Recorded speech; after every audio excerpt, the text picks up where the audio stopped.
Well, welcome to hour number 3. You're about to hear some truth. If you don't want to hear the truth, I don't know. Watch. Go turn on CNN. If you want the truth here on what you're about to enter and the truth about our economy, you're about to hear it from one of the smartest guys, been around and successful for a very long time, Jim Rogers. He's the author of a new book called Street Smarts, Adventures on the Road and in the Market. Paul Krugman says, Jim Rogers makes my head hurt. So please, Jim, keep it up. One reason I did the book was so I could put that on the cover. That I make Paul Krugman's head hurt. I wanted the world to know. I just love that. I love that. Okay. Wait a minute, Glenn, is this television? There I am.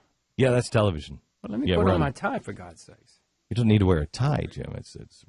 You don't need to wear radio. It is radio. It is radio and television. Oh, okay. Go ahead. Carry on. I'm sorry. You don't need to wear a tie. I know I don't. I'm trying to bring a little class to this group.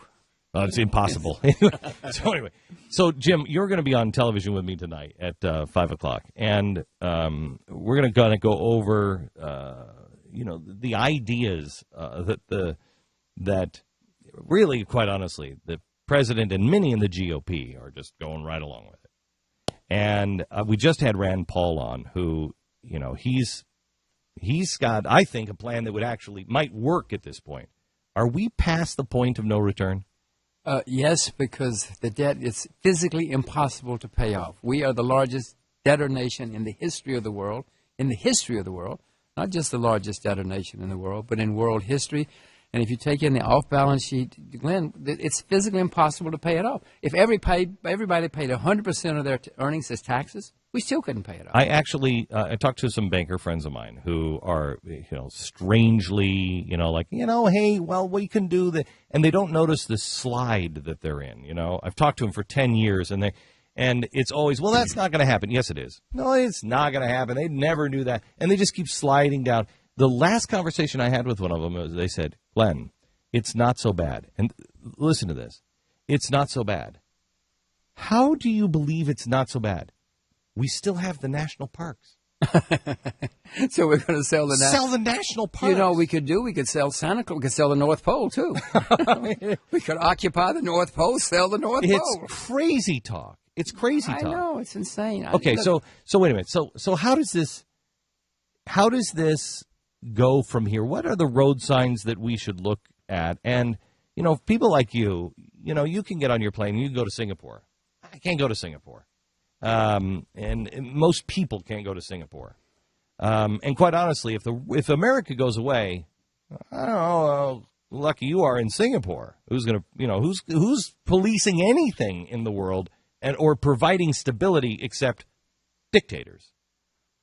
Well, there are people in the world who don't think that America's doing a good job of policing the world we suck at it. I know. We suck at it. If that's your ideal, you've got problems. Right. But at least there is some stability. There's still some question on who wins, who fails here, at least in the minds of the average person, the average bad guy. There's still some, I think they know we're at the edge and just a little push will push us over. And then the world changes. Well, of course the world changes. Just as the world changed when the UK, after the First World War, the UK was the richest, most powerful country in the world. There was no number two. They were bankrupt 3 generations later. Within 1 generation, there was economic chaos because it was corroded from within. We're on the same path. There's no way we can pay. Glenn, right now interest rates are 0%. In America, the central bank is destroying the people who save and invest. All the people who save their money, who didn't get 6 houses, who didn't make no down payments on their property, etc. They're being destroyed now. That whole class of people who saved and invested and did things right. So, Jim, what do they do? Because you're talking to, you're right now 8 million people, and they're listening. And out of that 8 million people, 1%, 2%, we probably have 5% of this audience is in a class where they can actually, they can maneuver and they've got a lot of money. Most people are living right at the edge. What does the person do who has saved their whole life? I just read something that said, if you're a saver, you lose. So really the best thing to do is just pile up debt. I'm like, okay, that doesn't sound good either. That's not good for a society. They're save. You know what they're doing? They're bailing out the people who did it the wrong way. Correct. The people who did save, you're right, they're being destroyed. All of those people are getting zero on their earnings. So to bail out the people who did it wrong. So let's take my parents. My in-laws just retired. He still has his small business. He's an insurance agent. They have saved their whole life. She's got pension. They've got 401k. What are they supposed to do with it? What do they do? Well, Mr. Obama last night said everything is great. They don't believe him, and neither do I, neither don't do you. Your in-laws know what Mr. Obama said? I know. He said that everything is great, and the middle class is on the way back, and everything is fine now.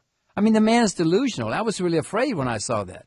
The only reason I wouldn't watch that stuff except I was coming here to be with you. And I didn't watch it. So you. I wouldn't have watched it either. I don't waste my time. It's a total waste. I know what he's going to say, and I know what the response is going to be. But it's delusional. It was frightening. I mean, I haven't. I don't live in the U.S. anymore. It was frightening. I'm still a taxpayer, so I have to know something about what's going on. But he was totally. I don't know if he believed it, or if he was just lying. I don't really care at this point. I mean, he's either the best liar or he is completely delusional. I don't know which it is, but it doesn't matter. But there's a whole crowd of good liars there in Washington. Right. So. But again, let me go back to the question. What does the average person do to be able to survive, Jim? Well, that's an extremely good question, and everybody in America right now, at least the people who saved for the future, are facing that question right now. The only thing I can urge them to do is, like your in-laws, put their money back into their own business. That's at least what they know. Don't go putting your money into some hot tips you hear from a guy on radio or TV. Certainly don't listen to the government telling you what to do. Just stay with what you know. It's a very perilous times. The government is not on your side if you're saving and investing. Okay, so the idea when you say invest in your business, I tried to explain, and you'll probably be able to explain this better than I can. I've tried to explain that I think the stock market is going to continue to go up because it's meaningless and it's paper. And the cheaper the money is, et cetera, that paper will go up and up and up. And so you'll read this and say two things. One, we're getting better because look at the stock market. We have this delusion of that means something. But as that money is going up in your 401k and you're seeing, well, I'm making more, the value of when you turn that paper in is going down. So, yes, it might be worth $1,000, but your buying power, once you turn that money in, your buying power is maybe $800. When everybody listening to this knows that prices are going up, go to the grocery store. Education, entertainment, anything, prices, healthcare. Oh, my gosh, prices are going up. The government says they're not going up, but you make a very good point. It could say you have $20,000. But the $20,000 is worth less and less and less because they're debasing the currency. It's an active policy in Washington. The head of the central bank, head of the Federal Reserve in America, is a dedicated policy to debase the currency. This is not good for you, me, or anybody in America, except for a few people in Washington and a few people on Wall Street. I've been urging people to become as self-reliant as they possibly can, to take care of make sure that they understand how fragile the supply lines are, to understand that farming is going to become extraordinarily important again, to know that any way you can get off the grid and not be dependent on power from somebody else is very important. Anything you can do to make yourself free, independent as possible. Well, you are doing a good deed for many people if they listen to you, because there are going to be many breakdowns like that. We're going to have serious food shortages, not just in America, but in the world coming up. And by the way, as an aside, farming is going to be one of the great professions of the next 10, 20, 30 years. You should become a farmer. I am. I am. You are? Oh, I am. I have cattle and a farm out west. And I have cattle here as well. I will tell you, when I speak to universities and students, I tell them all they should be studying agriculture. They don't want to do it. They all want to get MBAs. But it's a terrible mistake. They should be studying agriculture. Here's what, and you said this to me a couple of years ago, and it really sat with me. I've thought about it. In fact, I quoted you just the other day in a group of friends that farming, nobody is studying it And nobody wants to do that job. And it's not just here. It's around the entire world. And so farming has become a lost art. The average age of farmers in America is 58. In Japan, it's 66. In Canada, it's the oldest in recorded history. In Australia, it's 58. In 10 years, those guys will be 68 if they're still alive. Somebody's got to go into the fields. More people in America study public relations than study agriculture. We don't have any farmers coming up. Even if you do study, farming or whatever, I don't even know what they would call it now. But it becomes about environmental studies. Yeah, that's it's not even about how to grow things. It's how to get man out of touching the earth. Well, that's true too. But some of the courses, if you go down to Texas A&M, I'm sure they show you how to. Texas A&M. They'll here in Texas they'll teach you something. I suspect at Auburn they teach you to plow, and to plant and to fertilizer. There's some schools left that teach you the proper thing, but not many because there are only 10,000 students. 10,000 study agriculture. 200,000 get MBAs. That's the graduate. If you had a 15-year-old and they were planning their future, you would say to them what? I would tell her to go into the fields, and if she likes the fields or he likes the fields, to become a farmer, because the farmers are going to be driving the Lamborghinis. The farmers are going to be rich. We don't have any farm. What more do you need to know? There's no competition.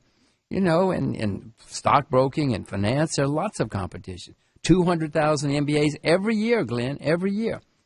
What makes you believe, though, that farmers would be able to keep their land? I mean, if things break down, this government, you watched him last night. He's already saying, you don't do the environmental study, I'm going to do it for you. I'll just executive order. He's going around the Constitution. He's going around everything. So what makes you think that farmers would be able to keep their land? Well, it's certainly not the land of the free that it used to be. There's no more habeas corpus. They don't have to have a search warrant anymore to go into your house or to your bank account or it's crazy. Anything. It's startling. When did you see this coming, Jim? Well, I've seen it come. You've seen it coming for a while. I've seen it coming for a while. But I'm stunned at how rapidly it's happened. Are you stunned by, because you're watching it from afar, are you stunned by how... Would you have thought that the American people would have been a little more up in arms? I cannot believe that when the Supreme Court said, yes, you can go into somebody's house without a search warrant, that people didn't go out into the streets and say, what are you talking about? This is America. You can't just walk into my house, even if you're the police. They can, Glenn. Now they can walk into your house, the police or anybody from the government. They can do all sorts of things now. If they don't like you, they can drop a drone right here on this building. They can execute you. Well, why do you think I'm painting the building to look like a farm? I'm putting little big plastic cows on top of the building, so that drone is like, what happened to that building? This is back to the teenagers, though. If the teenagers like agriculture, planning, that sort of thing, I cannot tell you. I urge them to go and become farmers. They're going to be so rich. There's so many opportunities. Wall Street's going to be a backwater again. Good. Good. Well, I'm not here to say whether it's good or bad. I'm telling you facts. Facts are agriculture is going to be extremely exciting. Finance is going to be a wasteland. Okay. Tonight we'll have more with Jim Rogers, and he's got a new book out, Street Smarts: Adventures on the Road and in the Markets. What I like about Jim is he's not just a numbers guy. He puts life experience together, and he understands culture, and he understands people. And I think that's why he is so far ahead of everybody else. And honestly, one of the very few that deserve to be listened to, because he actually will tell you the truth. I've had one of these financial guys actually tell me, Jim, we have a responsibility to not tell people the truth. Oh, because they'll panic. And I said, you had to have talked to some of these people in private conversations where they have said similar things like, look, Jim, but you can't say these things. I've certainly been told I can't say these things. Yeah. Yes, I've certainly been told that. But it's the truth. You got to tell people the truth. I cannot believe that somebody would say to you out loud that you got to tell people lies. Oh, no. For their own good? Yeah, you sound like Washington. You sound like Mr. Obama. All right. Jim will be joining us tonight at 5 o'clock. You don't want to miss it. Again, the name of the book is Street Smarts by Jim Rogers. Worth the read.